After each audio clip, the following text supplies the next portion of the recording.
மழை காலத்தில் பொதுமக்களுக்கு பிரத்யேக உதவி எண்ணாக ஹெல்ப்லைன் 1913 என்ற எண் வழங்கப்பட்டுள்ளது. இதற்கான கட்டுப்பாட்டு அறையில் மொத்தம் 150 பேர் கொண்ட 4 ஷிஃப்ட் முறையில் பணிபுரிந்து வருகின்றார்கள். அவர்கள் பொதுமக்களுக்கு தேவையான தகவல்களை உடனுக்குடன் தொலைபேசியின் மூலம் வழங்கிக் கொண்டிருக்கிறார்கள். அதேபோல் அவசர உதவி எண் தவிர சோசியல் மீடியா, வாட்ஸ்அப், நம்ம சென்னை தளம் போன்றவற்றிலும் சோசியல் மீடியாலையும் மழை பற்றிய தகவல்கள் உடனுக்குடன் மக்களுக்கு தெரியப்படுத்தி வருகின்றது. அரசுடன் இணைந்து செயல்படுவதற்காக கிட்டத்தட்ட 13,000 தன்னார்வலர்கள் வாலண்டியர்ஸ் அவர்களும் தயார் நிலையில் வைக்கப்பட்டிருக்கிறார்கள். தண்ணீர் தேங்கினால் வெளியேற்றுவதற்காக 113 எண்ணிக்கையிலான 100 HP பம்புகள் தாழ்வான பகுதிகளில் வைக்கப்பட்டுள்ளன.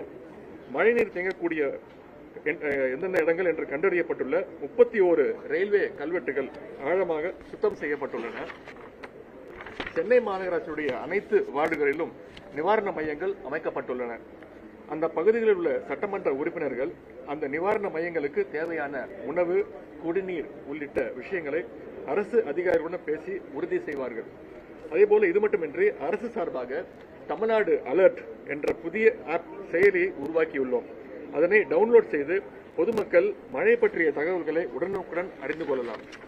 பல்வேறு வானிலை மாதிரிகளை பயன்படுத்தி வெள்ளப்பெருக்கு ஏற்படுத்தக்கூடிய பகுதியையும் கண்காணித்து வருகின்றோம். தற்பொழுது ஓரிரு இடங்களில் மழைநீர் வடிகால் பணிகள் நிறைவு பெறாமல் இருந்தால் அவற்றை சுற்றி வேலி அமைக்கவும் உத்தரவிட்டுள்ளோம்.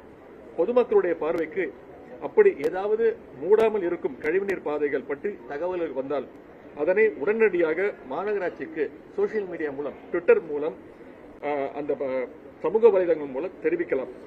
அதன் மீது உடனடியாக நடவடிக்கை எடுக்கப்படும்.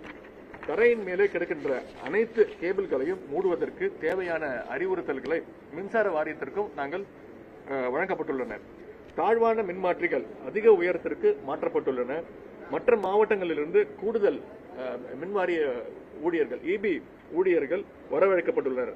எனவே பொதுமக்கள் பாதிப்படையாத வண்ணம் அனைத்து நடவடிக்கைகளும் அரசு தரப்பில் அதிகாரிகள், அலுவலர்கள், மாநகராட்சி பணியாளர்கள் மேற்கொண்டு வருகின்றார்கள்.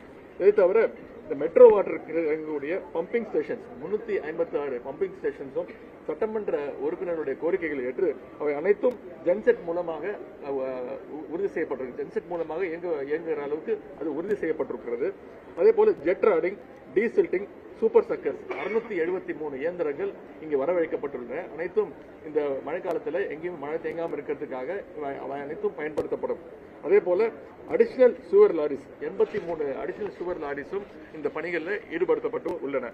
இந்த மழை நேரத்தில் அரசு தருகின்ற வழிகாட்டுதல்களை முறையாக பின்பற்றி பொதுமக்களுக்கும் அரசுக்கும் ஒத்துழைப்பு அளிக்க வேண்டும் என்று பத்திரிகை நண்பர்கள் மூலம் பொதுமக்களுக்கு நான் கேட்டுக்கொள்கின்றேன்.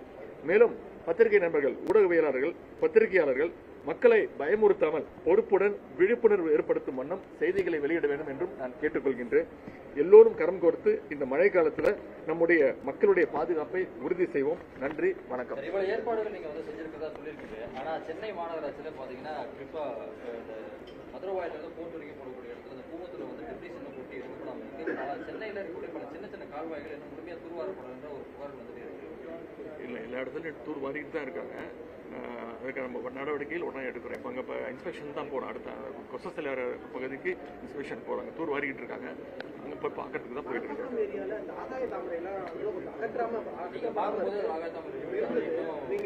பார்த்தேன், இப்போ ரிமூவ் பண்ண சொல்லியிருக்கேன். இப்போ அங்கேயும் போய் இன்ஸ்பெக்ஷன் பண்ணுறோம். ஆகாய தமிழ் ரிமூவ் பண்ண வந்துகிட்டே தான் இருக்கும். அதனால தொடர்ந்து அதை எடுத்துக்கிட்டு தான் இருக்கும். மழைநீர் வடிகால் பணிகளை துரிதப்படுத்தி முடிக்கிறதுக்கான என்ன மாதிரியான ஏற்பாடு செய்யப்பட்டு? ஏன்னா இப்போ பருவமழை இப்போ மழை ஸ்டார்ட் ஆயிடுச்சுன்னா பண்ண முடியாது. ஏற்கனவே மழைநீர் வடிகால் பணிகள் தான் அது. மக்கள் போய் அதில் விழுந்துடக்கூடாது, வாகனங்கள் அது பாதிக்கப்படக்கூடாதுன்னு சொல்லி சுற்றி தடுப்பு வேலி அமைக்க சொல்லியிருக்கிறோம்.